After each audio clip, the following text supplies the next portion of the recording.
Hi everybody, what's going on? I'm DJ Sixsmith. Welcome to Sit Down, hanging out with AnnaSophia Robb. How are you? Good. How are you? I'm great. The Act. It's finally here. It's coming out on Hulu, and I'm sure you're very excited to see what people are going to think about this really dark, twisted, and wild story. Yeah, I'm really excited. I'm excited to see it myself as well because I haven't seen any of the episodes yet. Oh, interesting.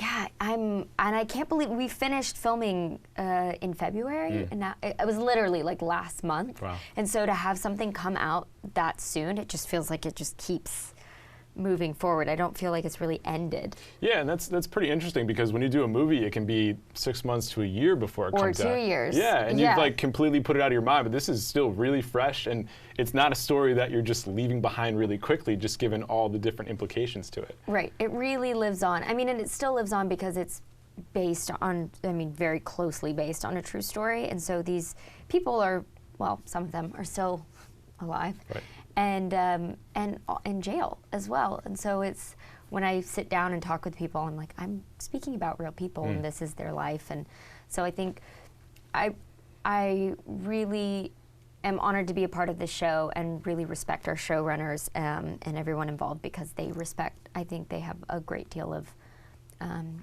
respect and put a lot of consideration into writing these characters and thinking about them as full human beings rather than just taking the gratuitous elements of the storyline. They're exploring why these people made the choices they did, and psychologically it's super interesting. But I also think it has a lot more humanity for the audience to connect with because, like for example, my character and Chloe Sevigny are based on real community, or it's fact and fiction based on community members, but we're uncovering the story through a personal relationship rather than just like a detective opening a door. And you kind of need that character building because, you know, Caitlin Worthy was here a couple hours ago, we were talking, and you were just saying like a couple years ago, maybe this is just a movie, a documentary, but to have 8 episodes to unpack the story, unpack the people, of course you're going to focus on the murder of the people in jail, but you're going to get to know who these people are and the fact that they're humans and that they can love people and be sweet, and like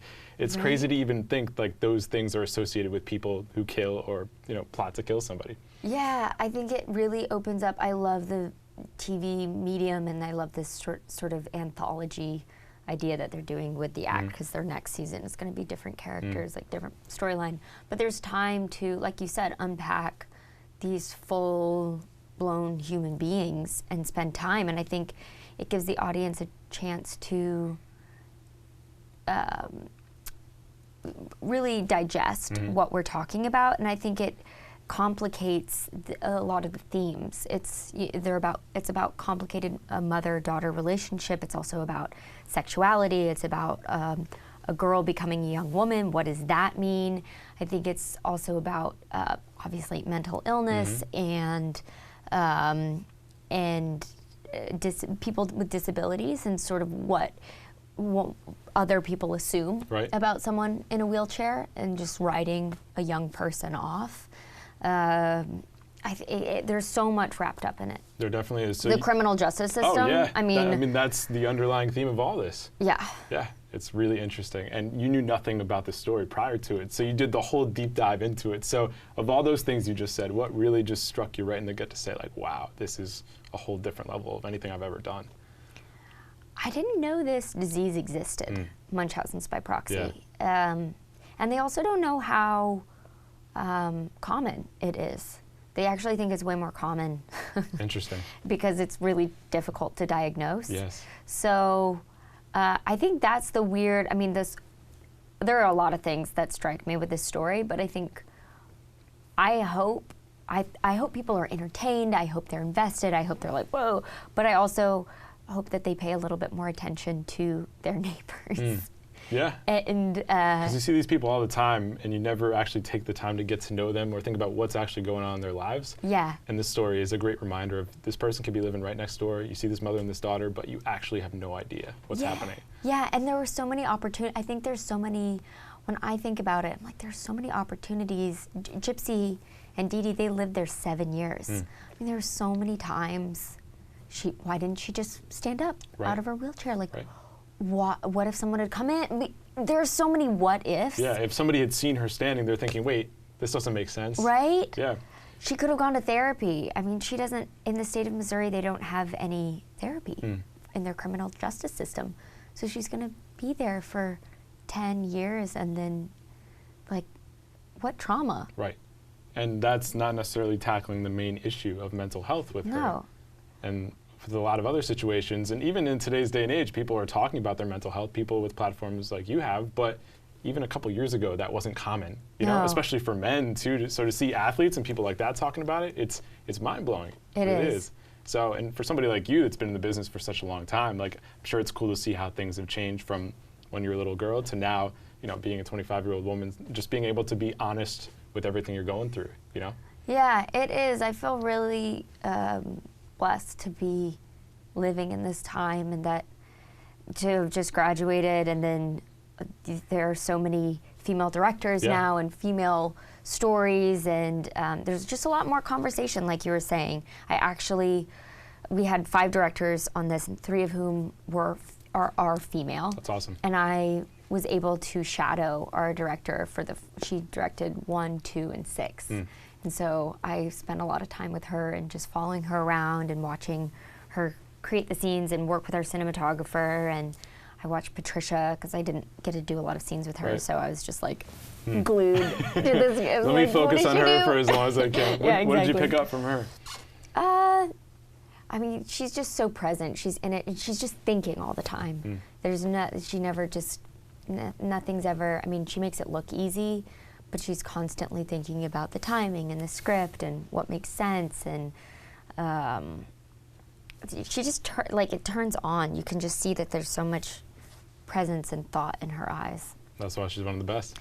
Yeah, she really is. It's like, it's so entertaining to just observe her. Yeah, I bet. So you mentioned the directing, producing aspect of it. A lot of actors and actresses are interested in it as kind of the next phase of things. What piques your interest about that whole world? I learned a lot just by shadowing for a couple weeks just on one episode. I think being able to,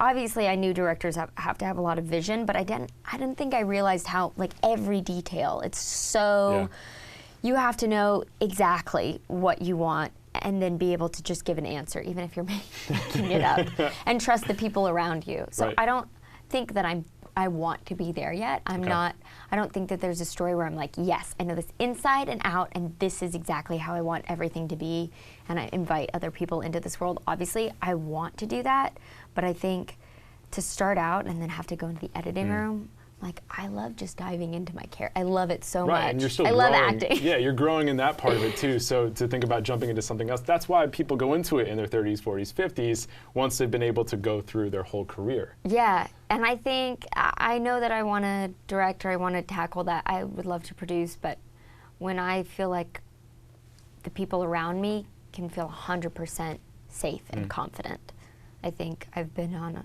different projects where you're like, who's this mother? You know, like, what are you? What? Yeah. And I don't want people to. You don't want people questioning you like that. Or maybe they could, but I just have to be, like, confident enough to go, like, I got this. I know what I'm doing. So you mentioned before that you just graduated from college. Yeah. So just take me back to balancing schoolwork, just being a college kid, and just thinking about work as kind of a secondary thing at that point. Yeah, I think it's actually a really healthy perspective for an actor. I think so. Yeah, you kind of, especially for you. I mean, you've been doing it since you're 9. You need some separation from it. Yeah, I mean, I always had separation from it because I stayed in Colorado. I never moved to LA fully, and I loved school. But yeah, balancing work and college was not easy. Yeah, I would imagine so. I think if I look back on it, I think I would have probably just not thought about work a little bit. I think I would have just gone straight in. But it gave me a different perspective. It definitely shaped my concentration and what I ended up studying and how I looked at things. And also a lot of my good friends now we're all interested in storytelling and filmmaking and theater and blah, blah, blah, blah, blah, blah. And NYU is the perfect place for that. Right, and so you get out and you're like, yeah, of course I'll read your script. This is awesome. Let me send you notes. Oh, I love this. Could I be a part of this? Yeah, and I think that's really special because that's a rest of your life type thing. Absolutely. No, those friends stick with you. So let's talk about Denver, because that's your home, that's your spot. You didn't do the whole LA thing. What do you love the most about Denver? I love the people. There's a really good vibe there. That's an important thing. It's very, I mean, I've traveled a lot, and I think the work-life balance, now that I'm getting older, I love to work, don't get me wrong. Like, I'm a workaholic, but the way people think about the outdoors and how necessary it is for a healthy life. It's huge, yeah. Hiking, skiing, all that stuff. What do you like to do? Yeah, to be honest, I'm like, I need to get out of the city. I need to hike. I need trees. I need grass. You need the escape. You really do. Yeah. Especially in the city where it can be so confined here. Yeah, or not even an escape. I think it's just more of like, no, this is reality. This is nature. This is how people are supposed to be. Right. I love Colorado in the summer. I love hiking. I love the wildflowers. And there's also like, I don't know, it's just, you can't really beat Colorado. I'm kind of pissed that so many people are moving there. It's not as underground or cool anymore. People are I mean, there are it. great restaurants there now and everything, but it's just too many people now. So many people. I'm like, go away. They're all finding out the secret. Yeah, Chautauqua used to be such a nice little happy spot, and there's literally like a train of people at all times taking selfies always. Like, put your phone down. Just enjoy nature. Yeah. Right? Yeah, that's one of the more frustrating things when you're outside and it's just like, can you just separate from your phone for a little while? Just like, put it away. So thinking about your career, I mean, you get started at such a young age and you've done so much at this point. When you reflect on the younger years, whether it was, because of Winn-Dixie, when you're on Drake and Josh as a younger, Yeah. I mean, just what do you think about the most when you think about that time in your life? I think probably just how I didn't absorb what was actually going on. I mean, how could you? Yeah, I think I was just doing it. Yeah. Like, everything was fun, and I was there. I mean, I think about how little control, like, even my parents, we picked projects together, and we wanted to do good stories. Right. And I really appreciate my parents for protecting me in ways that I don't think looking back, I didn't realize at the time, but also how sort of unfazed they were about everything. The whole scene. Yeah, where they're like, this is cool, like, these are my dad loves movies, and it's like, wow, we get to work with this person. It's not like, oh, they're famous. It's like, I love that movie. You it's care such about a good you story. care about the craft and the story and the people you're working with, not the fame and celebrity. Right. It just comes with it. Yeah. And so I think that, like, they did a really good job of like, oh, we live in London. Like, let's go to all of the museums. Right. Let's get some culture in our lives. Yeah, and making it something really fun that I totally feel like I had a childhood. That's important. Yeah. Because some people in your shoes wouldn't have had a childhood. Yeah. Like, I never felt pressure to, like, I should be working. Right. Well, I think that's great. Yeah, So- which made me love it Yeah, even absolutely. more. So one of my favorite movies that you were in was The Way, Way Back. Oh, yeah. There's like a lot of just emotional depth in that movie. It was a great cast and a coming of age movie in a way, but just like to unpack all those different emotions must have been interesting for you, and of course working with such a great cast as well. Yeah, that was such an interesting time. I had just graduated from high school, and I was just about to start the Carrie Diaries.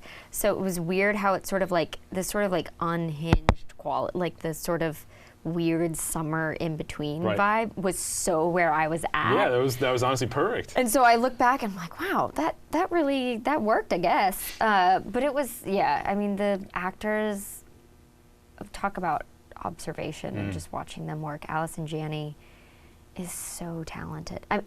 Tony, Steve, like, everybody was amazing, but I did most of my stuff with Allison, and just watching her, like, her comedic timing and the way her brain works is just so fast. And it's not like she's trying hard. Right. I mean, maybe she is. But it comes naturally to her. But it's just her. Yeah. And I really loved our directors. Nat and Jim are such a team. It was the first time I had worked with like writer, director, and partners, and they did it so seamlessly. Like, if they had any projects coming up, I would drop literally everything and fly myself there. Yeah, I mean, when you get two people that can work together that well, it's a special thing. You've been on enough sets where where it's like those people, they get it, they understand it. Yeah, it was a really happy set. That's awesome. And Allison Janney goes on to win an Oscar after that. Oh no! Every time I see her, I'm like, yeah! So besides somebody like that, who are other women that you look to, or just other people in the industry that are doing things in a way that inspire you, or you just think like, wow, that's what I aspire to be one day? Well, definitely Patricia. I mean, she's just salt of the earth. Yeah. Have you seen Escape at Dannemora? Of course. I have to watch a little more. I've seen like the first 30 minutes of it, Oh, and I'm man. already just like, wow. Yeah, watch it. I will. She's so incredible in it. I mean, Paul Dano is awesome Yeah. too, and he's so hot too in it. I was like not expecting that where it was like, whoa, Paul Dano, what's Little going on? unsettling there. You're like, this isn't Little Miss Sunshine, Paul Dano. No, not at all.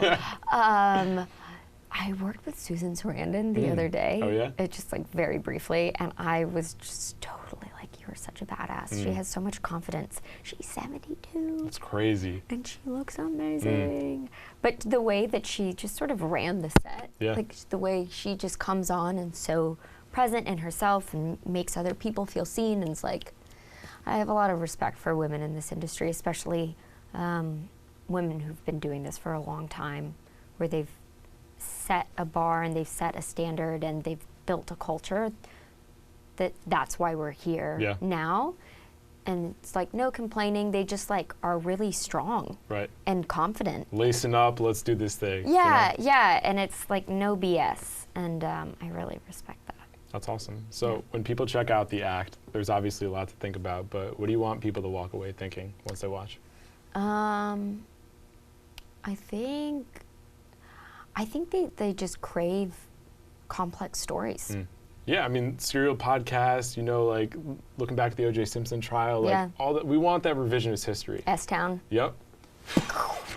Are they making that into a show? I don't know. They really It should. Probably will. It's basically like the podcast to TV show or documentary. Like, I mean, as an actor and actress, like this is just all the content that's out there. It's great super content. competitive, I'm sure, but like, this is the time to There's do it. never been more work ever. Yeah.